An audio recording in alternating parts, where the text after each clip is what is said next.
Hello my dear friends.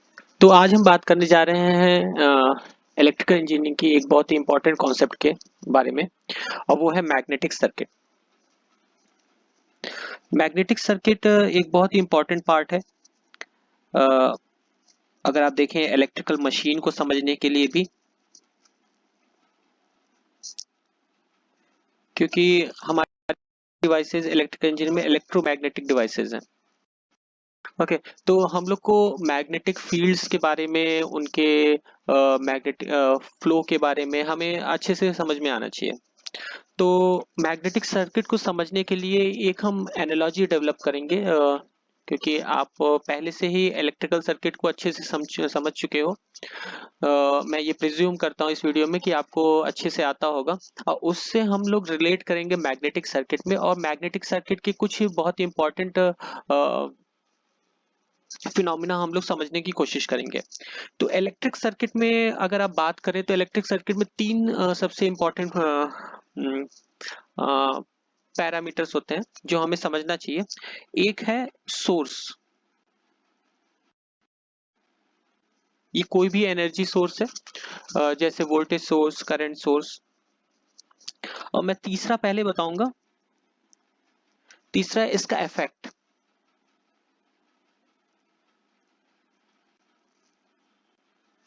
Okay, तो जैसे कि एक फिलॉसफी में सबसे पहला एक कॉन्सेप्ट बना था कॉजेलिटी का, कि कोई भी चीज अगर होती है तो उसके पीछे एक रीजन होता है, कॉज एंड इफेक्ट। तो यही बात यहाँ पे भी है। हमारे पास एक एनर्जी सोर्स है, और उस एनर्जी सोर्स को अगर हम लोग एक पाथ प्रोवाइड करते हैं,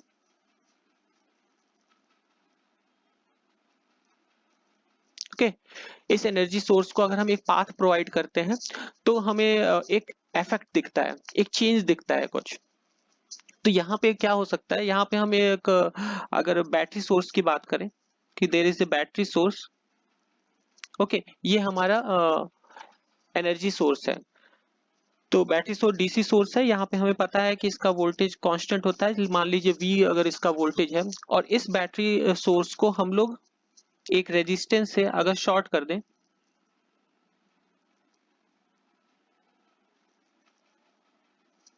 तो यहाँ पे क्या मिलता है हमें, इस सर्किट में हमें एक करंट मिलती है, flow of charge from higher potential to lower potential.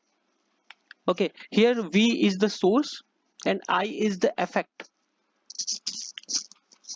Okay, and this wire whose resistance I am showing, this is the path of this current. Okay, तो हम बता सकते हैं कि current, what will be current? So current will be directly proportional to voltage. Okay, so if proportionality constant को अगर हटा दें तो क्या हो जाएगा, I is equal to V by R. Okay, R is the resistance of the wire or the path the current is taking. तो आप यहाँ पे देख सकते हैं कि resistance is inversely proportional to current. So resistance अगर वायर का ज्यादा होगा तो करंट हमारी कम होगी, maintaining the voltage constant. If the voltage is constant, then on varying the resistance you can vary the current itself. बात करते हैं रेजिस्टेंस के फॉर्मूला की, because this is important, this is very important. What we call it, rho L by A.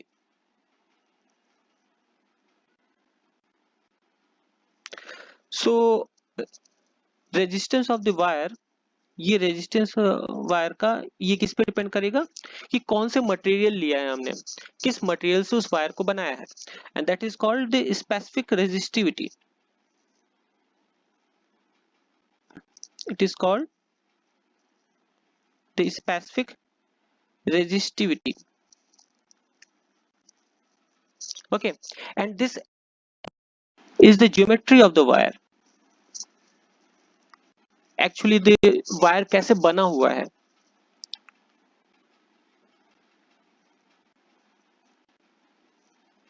Wire geometry. अगर हम एक cylindrical wire ले लें जो कि नॉर्मली यूज करते हैं, सो वायर जो है जनरली एक सिलेंड्रिकल शेप का होता है, तो यहाँ पे हम सिलेंड्रिकल शेप एक ले लेते हैं।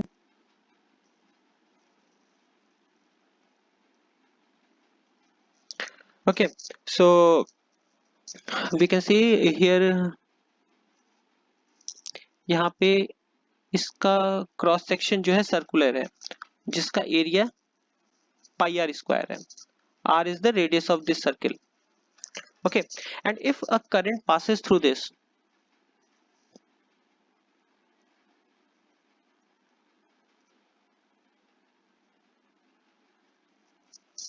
okay, then what we say, ये वायर कितना रेजिस्टेंस शो कर रहा है इस करंट के लिए।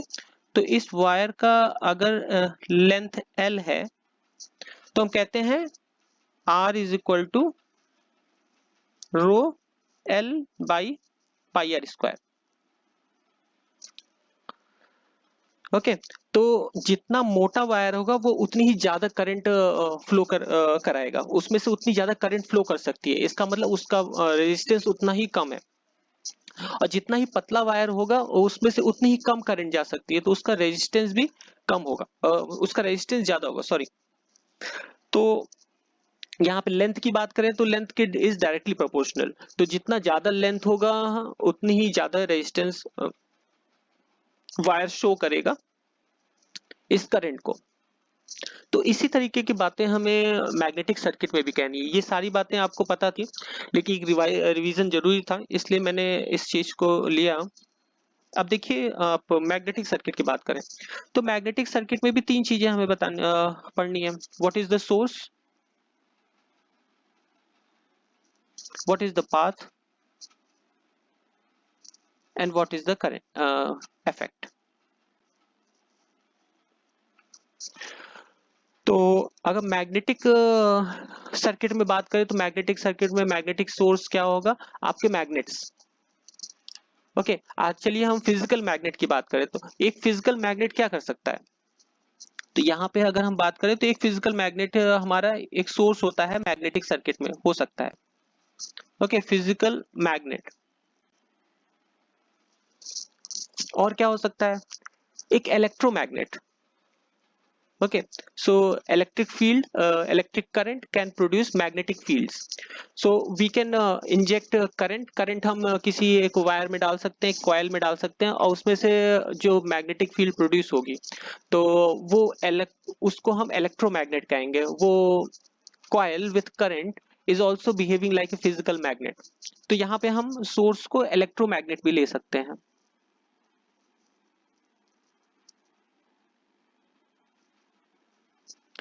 ओके, और यहाँ पे सोर्स को हम सोर्स की अगर स्ट्रेंथ हमें बतानी हो कि मैग्नेटिक फील्ड कितनी, मैग्नेटिक सोर्स कितना ज्यादा है, जैसे कि हम इलेक्ट्रिक सोर्स की बात करते हैं तो उसमें ज्यादा किसको बोलेंगे, जिसका हायर वोल्टेज होगा, हायर करंट कैपेसिटी होगी। ओके, सो इधर भी हम लोग बात करेंगे, इधर बात करेंगे एमएमएफ की। जो सोर्स, जो जैसे हम लोग बड़ा मैग्नेट लेते हैं तो उसका एमएफ ज्यादा होगा, अगर हम छोटा मैग्नेट लेते हैं तो उसका एमएफ कम होगा। अब मैग्नेट, अब कोई एक मैग्नेट है तो मैग्नेट क्या जनरेट करता है, मैग्नेट एक मैग्नेटिक फील्ड जनरेट करता है अराउंड इट्स एनवायरनमेंट, तो वो उसका इफेक्ट होगा। तो this is magnetic field.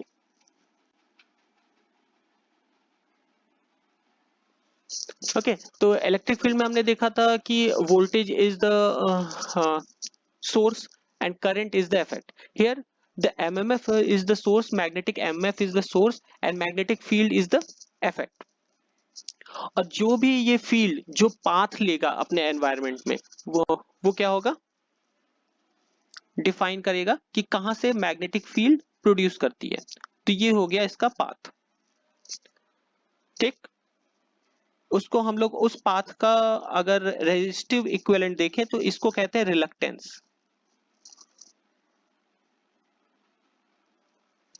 Okay, तो इसकी सर्किट अगर हम बनाए तो सर्किट आप इसको वोल्टेज सोर्स की जगह एमएफ लिख सकते हैं। इस पाथ के रिलक्टेंस बता सकते हैं, और इसमें हम बता सकते हैं flux. Flux is what? This is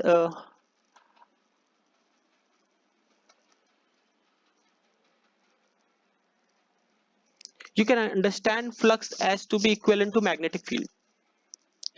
Okay, so it will be more easier to you to understand this. तो यहाँ पे क्या बात कर सकते हैं कि phi similar as in electric circuit, phi will be directly proportional to mmf. Okay, and if proportionality constant को हटाया जाए तो यहाँ क्या होगा? mmf upon reluctance. Okay, तो इलेक्ट्रिक सर्किट का भी यहाँ पे बना लेते हैं. तो इलेक्ट्रिक सर्किट भी आपको एकदम सिमिलर टू सिमिलर दिखेगी. तो यहाँ पे ये रेजिस्टेंस हो गया, ये यहाँ पे करंट हो गया. Okay, and I will be is equal to V by R.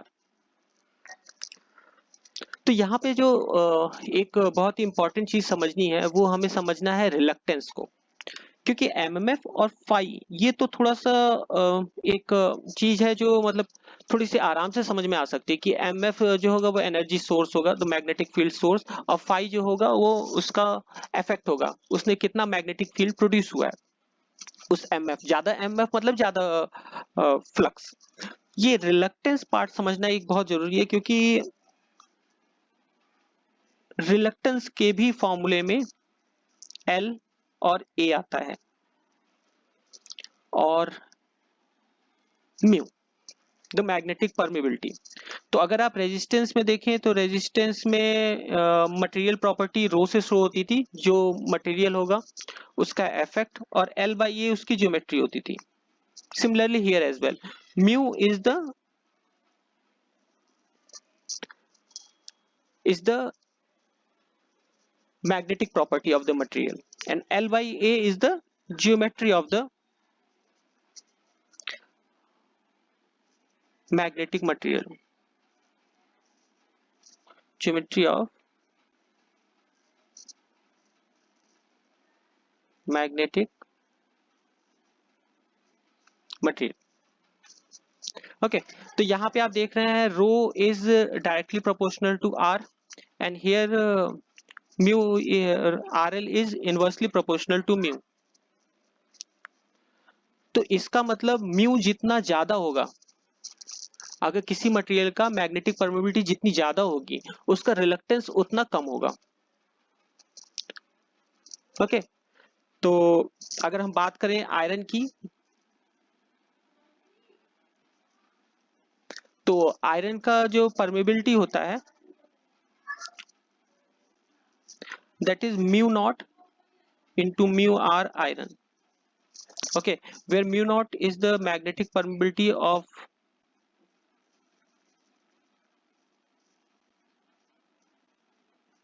of space,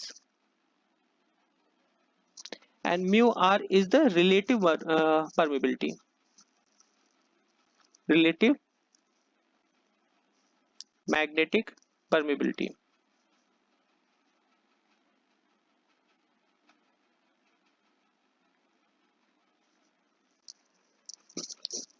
okay, तो हम क्या देख रहे हैं, हम हर एक मटेरियल की परमेबिलिटी देख रहे हैं किसके रेस्पेक्ट में, स्पेस के रेस्पेक्ट में. तो एयर का अगर हम देखें तो एयर का म्यू आर जो होता है वो 1 होता है. तो एयर की मैग्नेटिक परमेबिलिटी लगभग स्पेस के बराबर होती है, लगभग ही नहीं, यहाँ पे एकदम एग्जैक्ट स्पेस के बराबर होती है. आयरन की अगर हम बात करें तो इसका 2000 होता है, मतलब एयर में जितनी परमेबिलिटी होगी उसका 2000 टाइम्स परमेबिलिटी आयरन की होगी. तो रिलक्टेंस जो होगा आयरन का क्या होगा, रिलक्टेंस आयरन का 1/2000 टाइम्स होगा एयर के रेस्पेक्ट में. Okay, now let us understand this second thing, the geometry of magnetic material. Okay, तो एक हम यहाँ पे एक 3D डायग्राम बनाएंगे और उससे समझने की कोशिश करेंगे।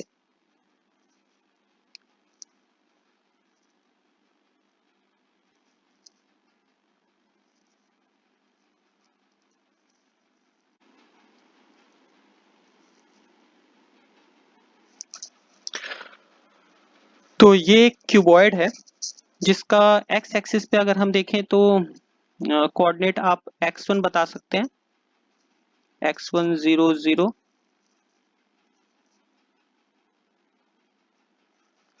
y में हम लोग देखें तो y का कोऑर्डिनेट हम लोग बता सकते हैं 0 y1 0। और z का हम कोऑर्डिनेट बता सकते हैं 0 0 z।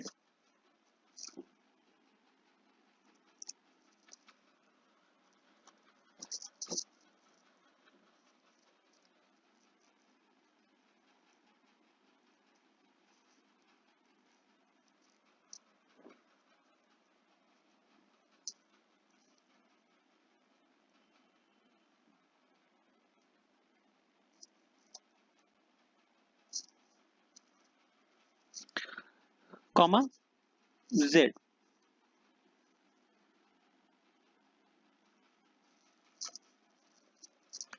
ओके, तो अब यहाँ पे देखने लायक बात है कि अब हमें देखना है कि ये एक आयरन ब्लॉक है। ओके, ये कितना रिलक्टेंस ऑफर करेगा हमारी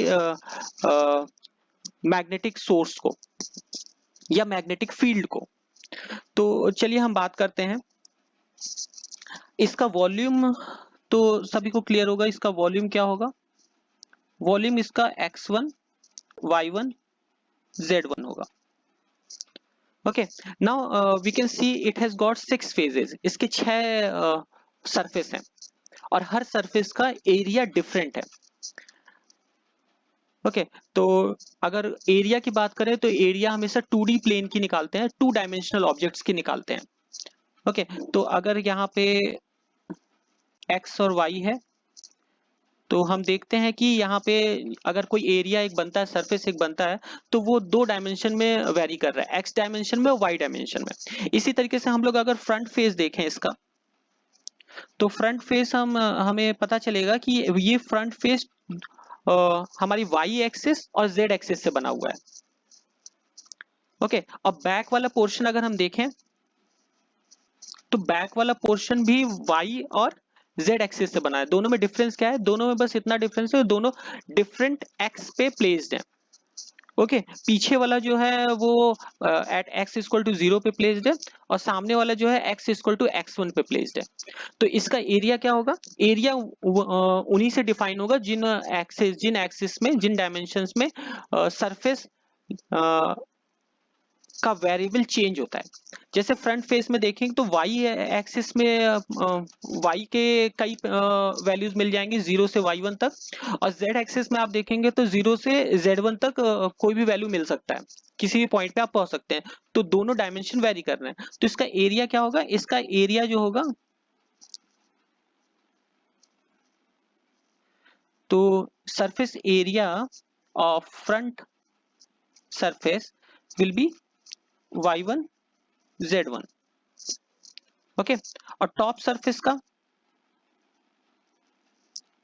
सरफेस आप देख सकते हो तो कि वो x एक्सिस और y एक्सिस में लाई कर रही है। तो टॉप सरफेस जो होगा वो उसका एरिया x1 y1 होगा।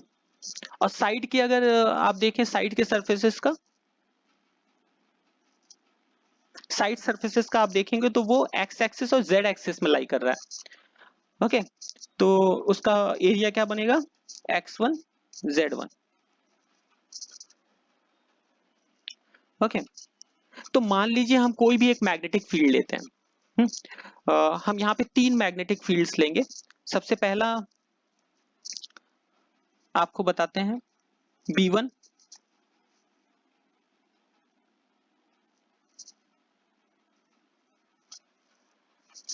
ओके, नेक्स्ट इज B2,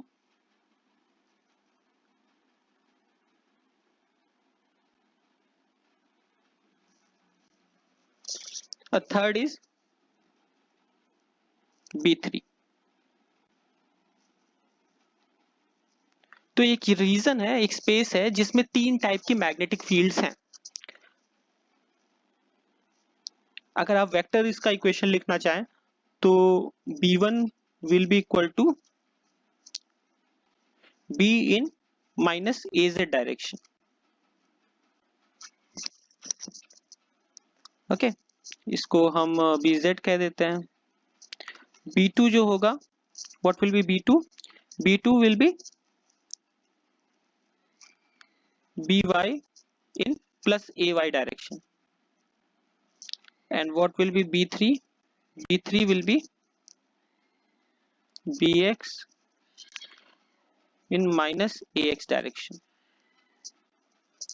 अब यहाँ पे देखने लायक बात ये है कि ये जो ब्लॉक है, ये जो आयरन का जो ब्लॉक है, that shows different type of reluctance to different type of fields.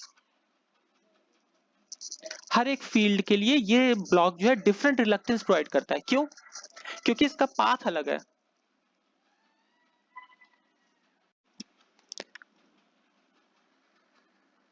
तो रिलक्टेंस को लिखने से पहले हमें दो चीजों पे ध्यान देना है। पहला तो उसका क्रॉस सेक्शनल एरिया क्या है। तो क्रॉस सेक्शनल एरिया यहाँ पे B3 के लिए तो समझ में आ गया कि that will be the front face of this cuboid. Okay, उसका एरिया, तो उस फ्रंट फेस का एरिया हमने क्या लिखा है, y1 z1। Now the L part, we can write reluctance as to be, reluctance is L upon mu A. Mu is the permeability of this material, so it will be constant. And A is what? A is y1 z1. y1 z1. What will be L? तो L क्या होगा? L वो part होगा जो वो length होगा जो magnetic flux ले रहा है उस मटेरियल में। तो यहाँ पे अगर आप देखेंगे B3 जो है, B3 will cover x1 distance on x axis. तो यहाँ पे L क्या होगा, x1।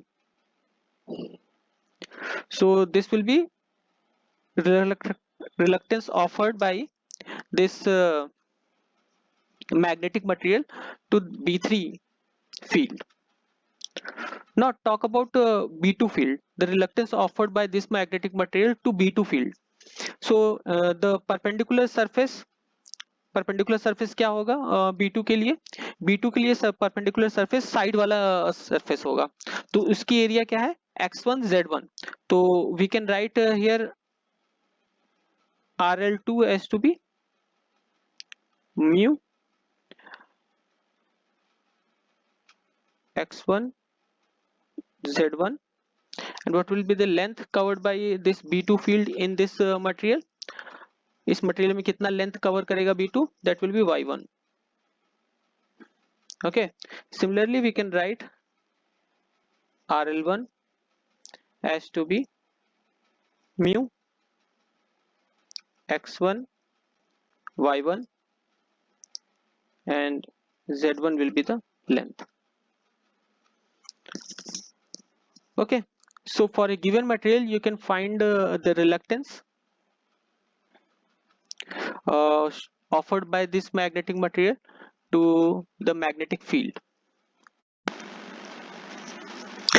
तो चलिए आगे बात करते हैं। एक मैं आपको एक न्यूमेरिकल दूंगा सॉल्व करने के लिए। तो उस न्यूमेरिकल को सॉल्व करने के बाद आप एक लेवल आगे पहुंच जाएंगे। तो यहाँ पे हम बात करेंगे एक इलेक्ट्रोमैग्नेट की। तो इलेक्ट्रोमैग्नेट क्या होता है?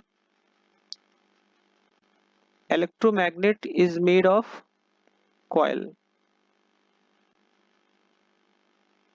ओके, तो जैसे परमानेंट मैग्नेट एक मैग्नेटिक सोर्स होता है, electromagnet is also a magnetic source.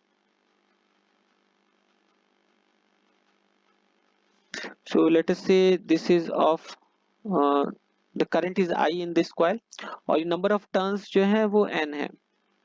तो इसको 3 डायमेंशनल कोर एज्यूम कीजिएगा, जहाँ पे आप ये डायमेंशंस एज्यूम कर सकते हैं कि this is x dimension, this is y dimension, और स्क्रीन के अंदर जो है दैट इज z डायमेंशन। ठीक है, तो ये 3D कोर है। Now we can see the mmf of this magnetic source. इसका mmf क्या होगा? That will be Ni. अगर हम इस इलेक्ट्रोमैग्नेट का magnetic strength, flux flowing capability बढ़ाना चाहे तो हम क्या कर सकते हैं, या तो इसका नंबर ऑफ टर्न्स बढ़ा दें और या तो इसमें फ्लोइंग करंट बढ़ा दें। ठीक है, तो यहाँ पे आपको क्या कैलकुलेट करना है, यहाँ पे आपको बताना है कि इसमें कितनी फ्लक्स फ्लो कर रही है।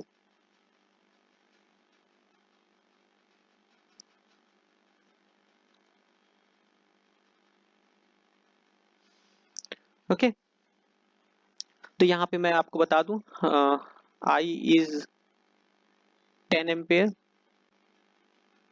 N is 200। ओके, ये कोर एक्स डायमेंशन में, मतलब कि इसकी हाइट जो है that is 40 mm, Y dimension में ये कोर इज 50 mm, और z डायमेंशन में this core is 10 mm। Okay, और ये मैग्नेटिक मटेरियल इस कोर का परमिबिलिटी, मैग्नेटिक परमिबिलिटी,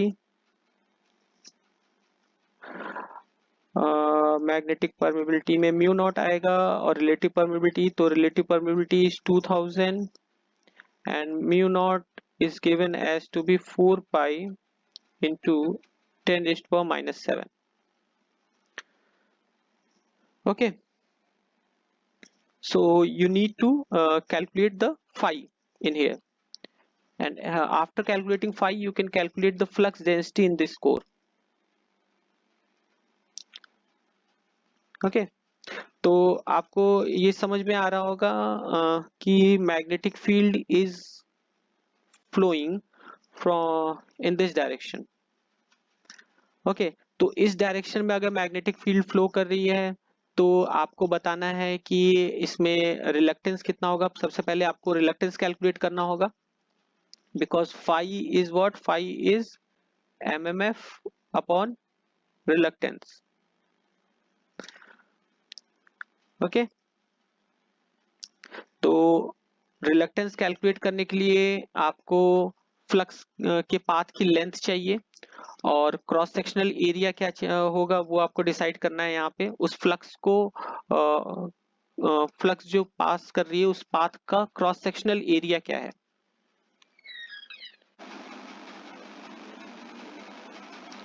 और इस क्वेश्चन को सॉल्व करने के लिए आपको एक इस विंडो की डायमेंशन भी के बारे में भी पता होना चाहिए। तो इस विंडो की डायमेंशन आपकी वाई डायरेक्शन में 40 mm है, और एक्स डायरेक्शन में भी 30 mm है।